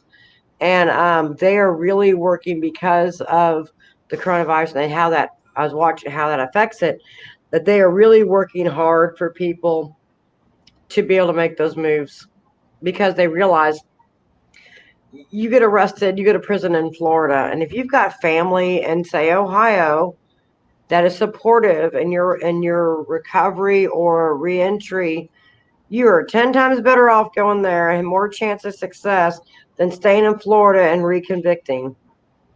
So, states, they're getting better about that. Right. It's just it's a process too. It is a process. It's getting there.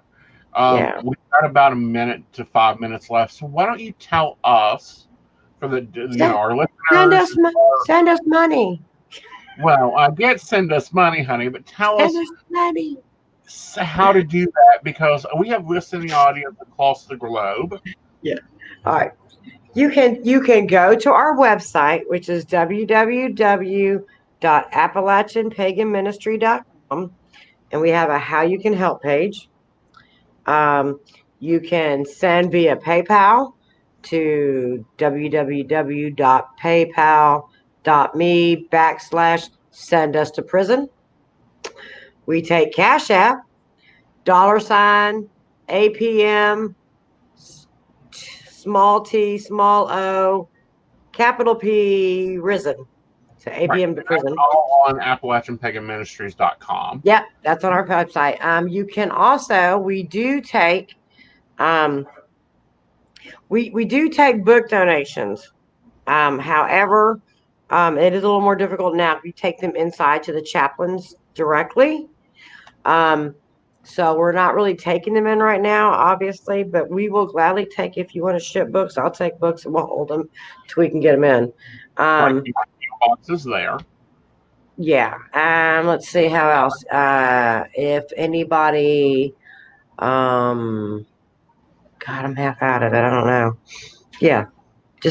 We need funds. We just need funds. That's a lot of it. I know that we've been able to, because we are also the podcasting thing, we're able to get onto some of their Amazon devices. Now, if they are in a facility, no matter the state, they can contact you. Yes, at any state, they can get a hold of us. Appalachian Pagan Ministry at gmail.com is the email for any electronic email system they may have, including core links for federal. Our email is the same for all the electronic mails. I'm on every electronic mail system, I think, out there. They can, I'm not going to encourage anybody to have illegal cell phones. That's bad. But if you do, you can find us on Facebook if you're inside. Which that has happened a lot. Well, and it's not just because now they have the kiosks. Some of them have computer access. Some of the chaplains are nice enough to pull up websites. They do. Federal prisons more so. Well, they did. I say right now, I don't know. Federal's been locked down. They're locked down again now. They were off for a hot minute. They're back locked down again now. They're only out one day a week for a certain amount of hours to do their emails and stuff. I just got some messages from a couple different federal facilities. When the federal locks down for like COVID or whatever, they lock down nationwide. So they're all locked down right now. I think they get out like one day a week to do their emails and whatnot and stuff. But it's been crazy. We don't do pen pal stuff. So people always ask me that. We really don't do that because we do a lot of volunteering inside and I can't mix that. So, but we do offer the same courses. We do offer the courses if someone gets out of prison and they want to keep studying, we still offer that free. We don't charge anybody for our courses. I don't even charge the chaplains for the DVDs we send in and stuff. I don't charge any of them for that. I don't want to do that. What's that thing? That was for Aeson to I sent that image over. If you want to plug it up in the video, that way thank you. People, yes. You found it. Did you find it? Look at you, you're on the ball, Joe. Well, there was a guest spotlight in the Under the Table and Dreaming, our newsletter. So I'd actually included that as part of that article. I want to see that article. I never saw it. It will be, and we'll send you a copy, honey. Yeah, I love it. So I was telling my daughter, she doesn't remember you, but I said you met Aeson years ago at Beltane in the Forest. She's been in tow with you. Yeah, when I went years ago, we first started going. It's been a long time ago. Yeah, we started. It's been 10 or 11 years now. My first time I went there, I think maybe 12. It's been a while. Yeah, it's been a long time ago. Well, now the easiest way to recognize Aeson from events is just do this in front of your eyes because he's usually moving around so fast. See, it's funny. When I first met him, I wasn't vending then. I didn't even have the ministry then. I just went down there and I fell in love. That's when we were at Canal State Park. And I liked it there. I really did. But ever since we started the ministry, started vending up there, and he knows I bug him to death, Joe. I do. I'm like, don't stick me by the kids, please. Don't put me by the playground. Right. Will not put you by the playground. You get put as far away from the children as possible. You do. That's awful. I'm really not bad. Sorry, honey. You and me have the same characteristics. I love children, but over there, so their bubbles and their chewing gum and their on my table.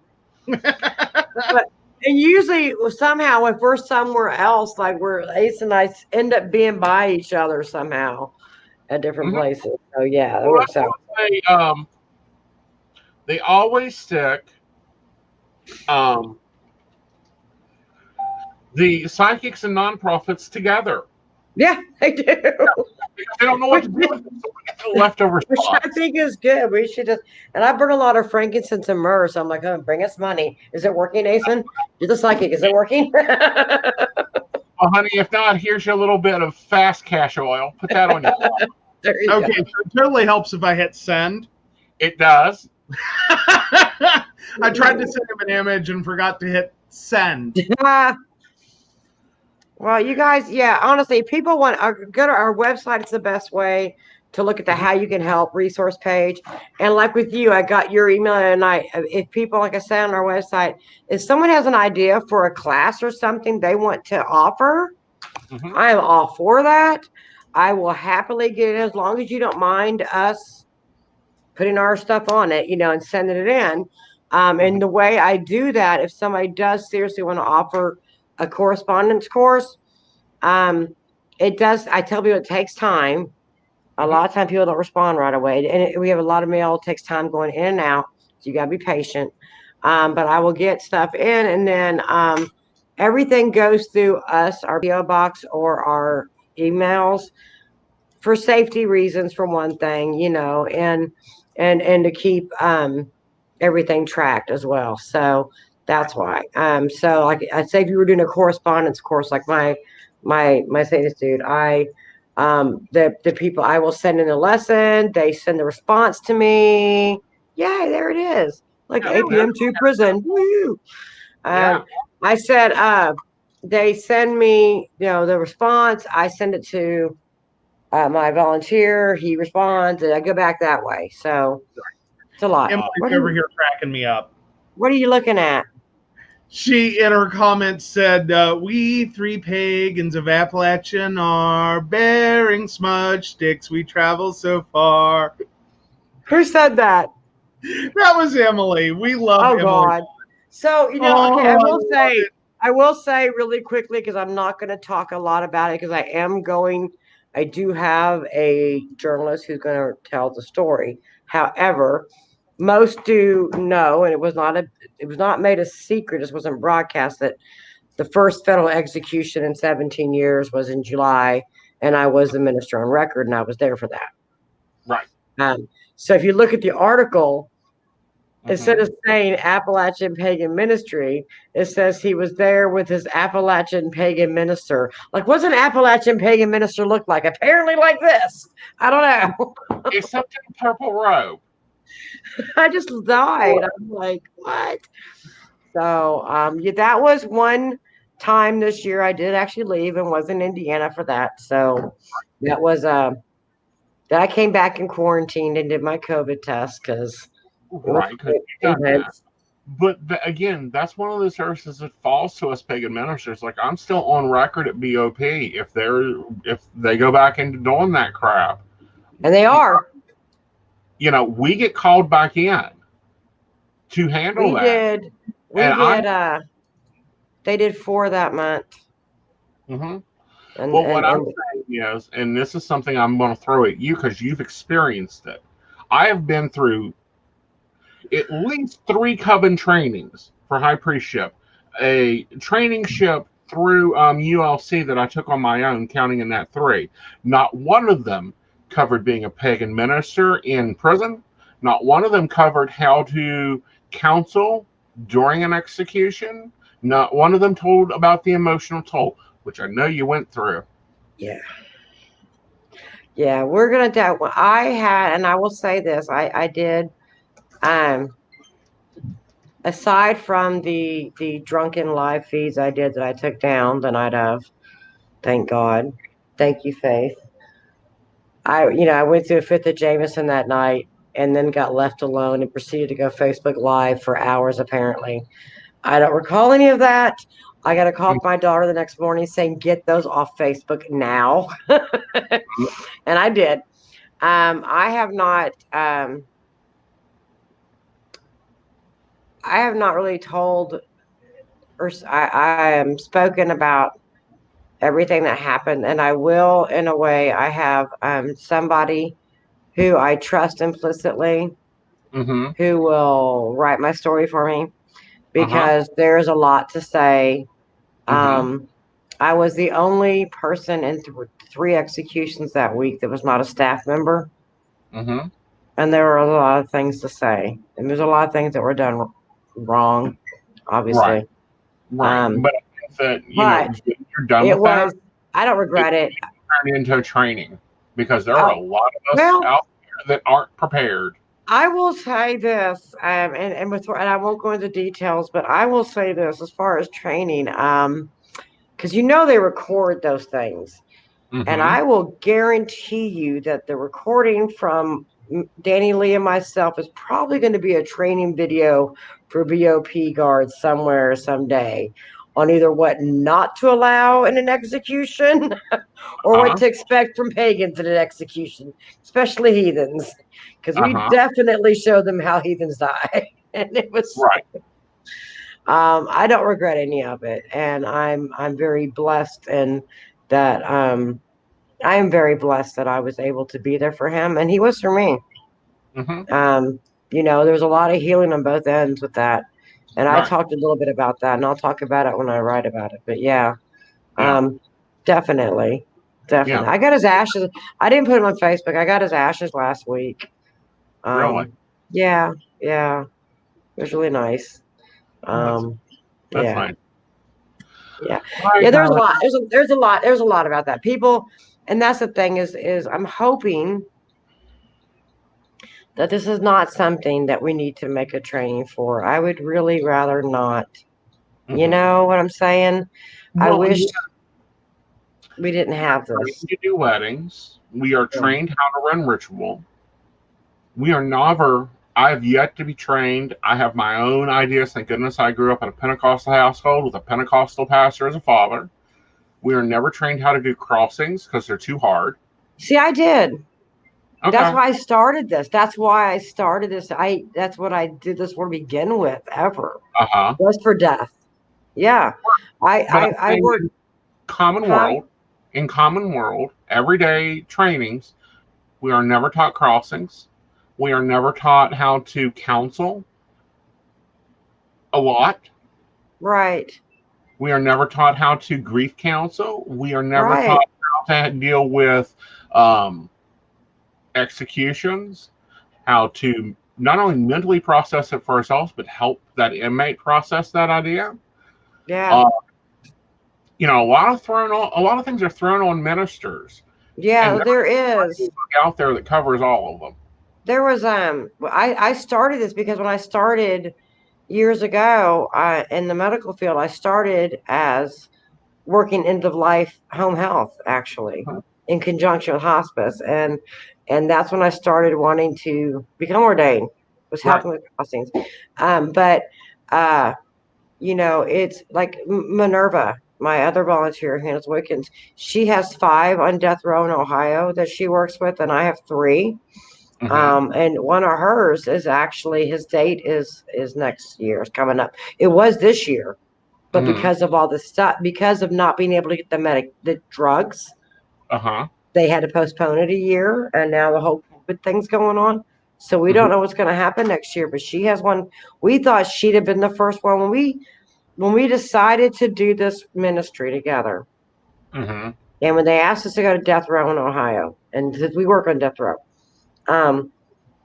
they asked us, and we said, okay, we talked together. Are we willing to go all the way?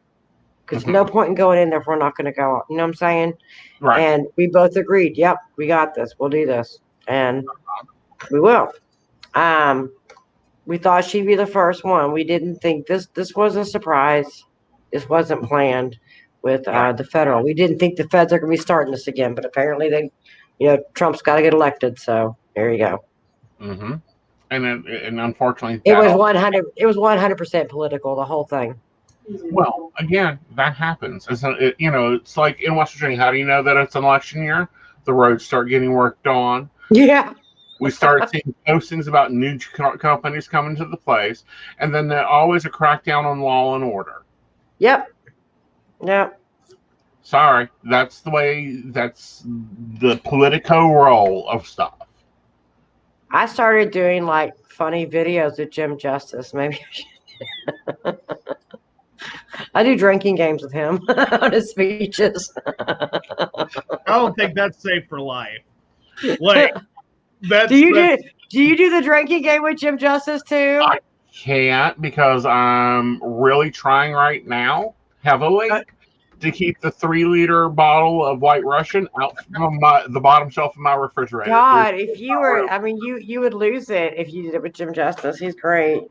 Well, see, I'm bad for drinking games. I'm a 2-drink drunk. Like, that's where I'm at.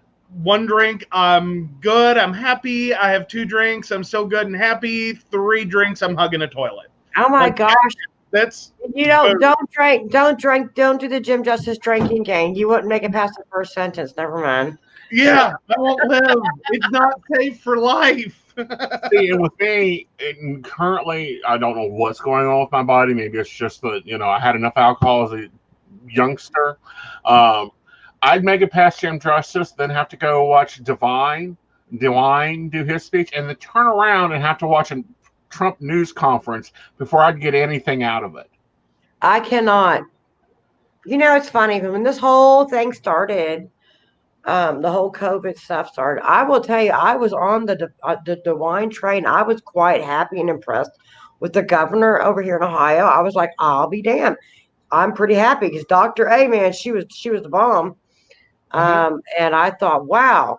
And then I started watching him lie through his teeth to the public because I knew what was going on inside. And I knew the numbers he was spouting off and what he was saying was going on inside were so not what was really happening. Right. And I thought, you lying SOB. And then when Dr. A left, I was impressed with him too, because I'm sorry, if we stacked them beside each other, Justice versus DeWine,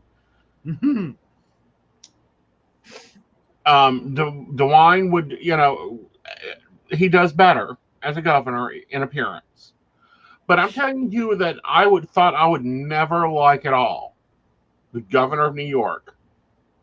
Cuomo? Yeah. Did you hear what he said today? I did not. I haven't gotten to watch my news yet.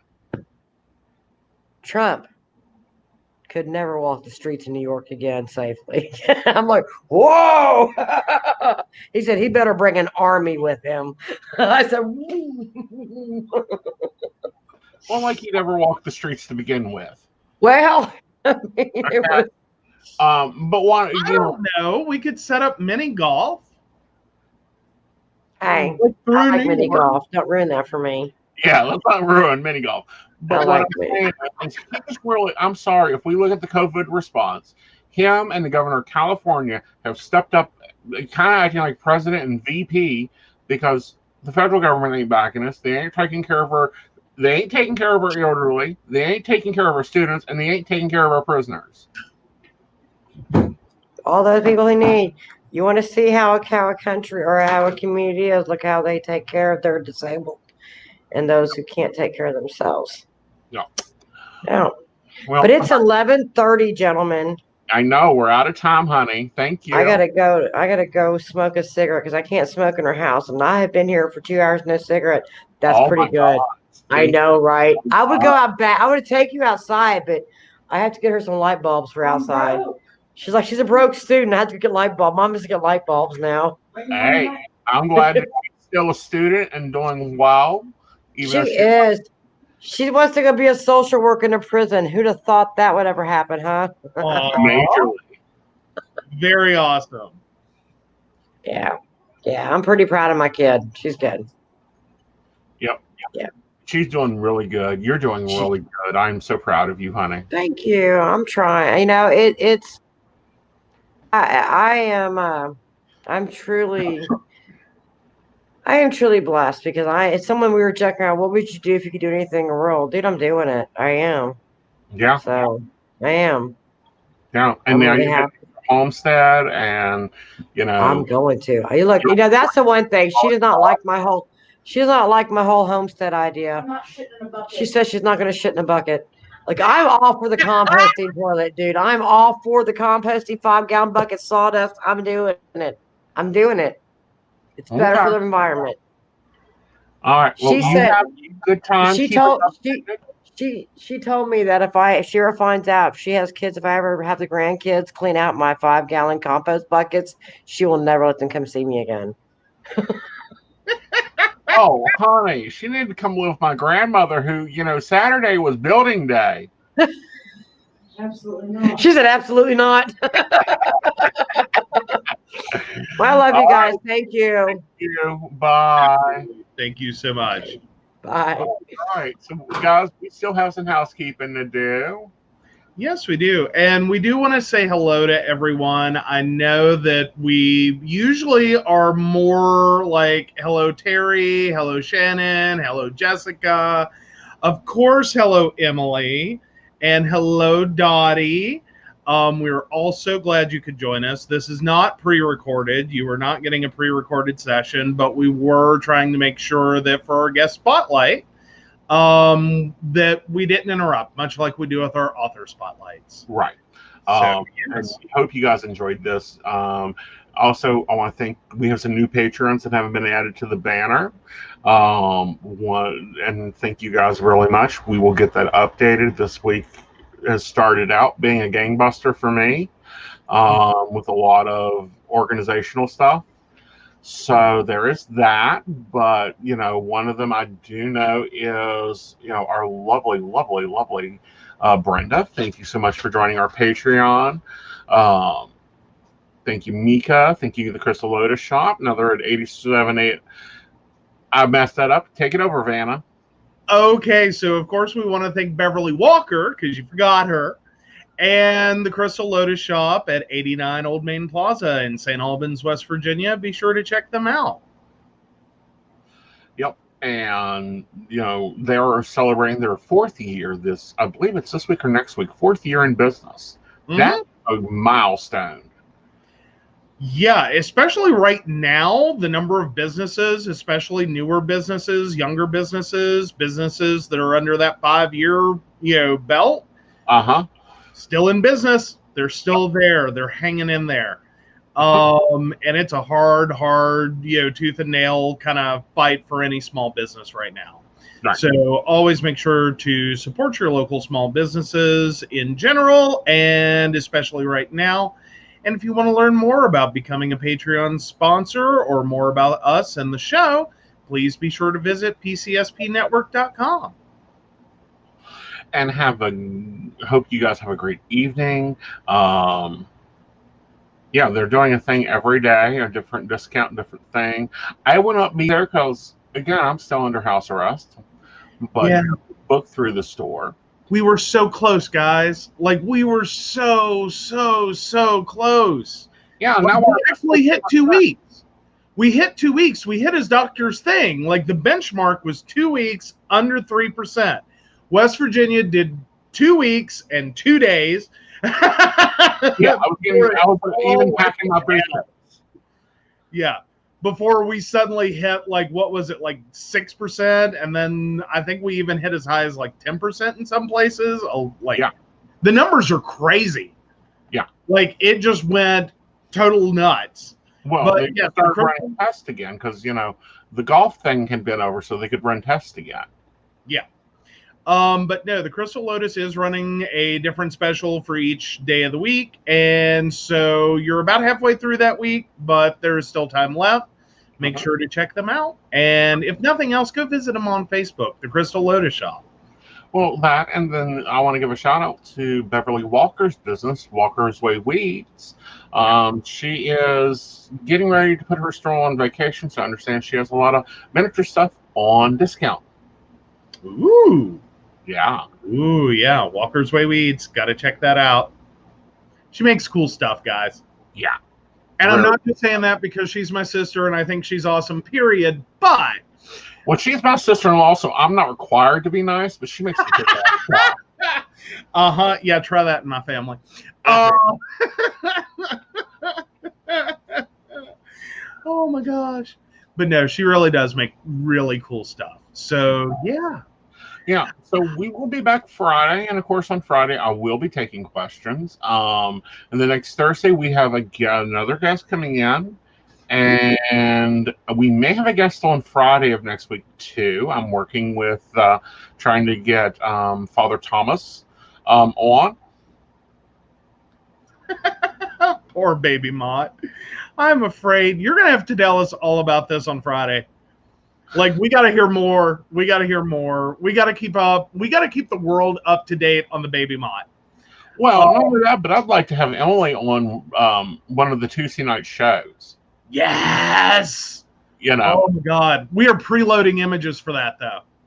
Well, we will be preloading images for that, but I kind of went, because when I'm editing, I have to listen to the show again. And she's got, she's a CEO of 2 businesses. One of them being, and both of them being creative. I think it would be awesome. Cool. Yes. All right, Emily, message me on the profile that, I can actually talk to you on, and we will get a calendar date set up because we want to talk. We want to hear about your struggles as small business, your struggles as being a mom, running a small business.